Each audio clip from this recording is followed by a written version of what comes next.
आज हम लोग चैप्टर जो है वो MST 12 जो हमारा सेकेंड ईयर का जो है सिलेबस उसको कवर करने वाले हैं।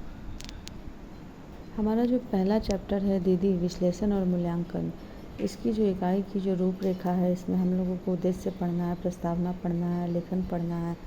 तो उद्देश्य को समझते हैं। MA हिंदी के जो द्वितीय वर्ष के कहानी से संबंधित पाठ्यक्रम भारतीय कहानी के खंड 1 के तहत आती इकाई यह हमारे सामने है। इसमें आप मलयालम के प्रतिष्ठित कहानीकार MT वासुदेवन नायर की शुरुआती महत्वपूर्ण कहानी दीदी, जो कि अपोल का विश्लेषण और मूल्यांकन शामिल है।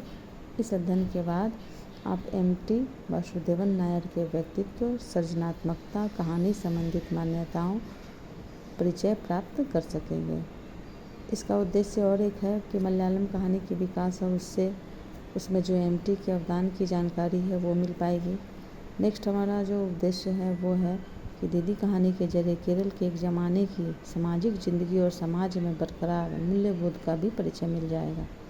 समाज की नैतिक धारणाओं और मान्यताओं की जो शिकार बनती स्त्रियां हैं, उसकी विवस्त्रता और त्रासदी की पहचान हो पाएगी।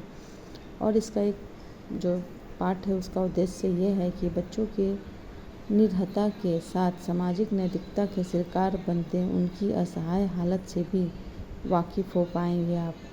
कहानी में दर्ज पात्रों के जरिए मनोवैज्ञानिक आयामों का भी परिचय मिल पाएगा। तो ये जो दीदी जो चैप्टर है उसके जो ऑब्जेक्टिव्स है ये इसमें आपको पहले बताया गया है। अब चलिए अब देखते हैं कि जो लेखक का परिचय है वहाँ से स्टार्ट करते हैं हम लोग।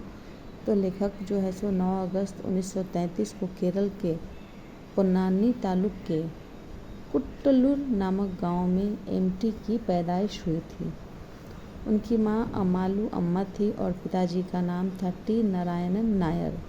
4 भाइयों में एकदम छोटा बसु बहुत ही जिद्दी स्वभाव का था। बताया जाता है कि उनकी मां ने इस स्वभाव से निजात पाने के लिए मंदिर में मन्नतें भी मांगी थी, लेकिन बसु स्कूल जाने लगे तब यह आदत वरदान सिद्ध हो गई। अच्छी तरह पढ़ना, अव्वल आना ही उनका लक्ष्य रहा।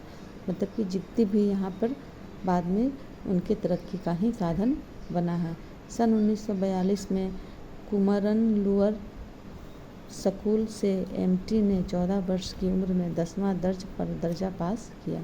कॉलेज में दाखिला होने के लिए 16 वर्ष पूरा करना था, इसलिए 2 वर्ष घर घुस्सू रहना पड़ा, लेकिन उनमें अंतर्निहित रचनाकार के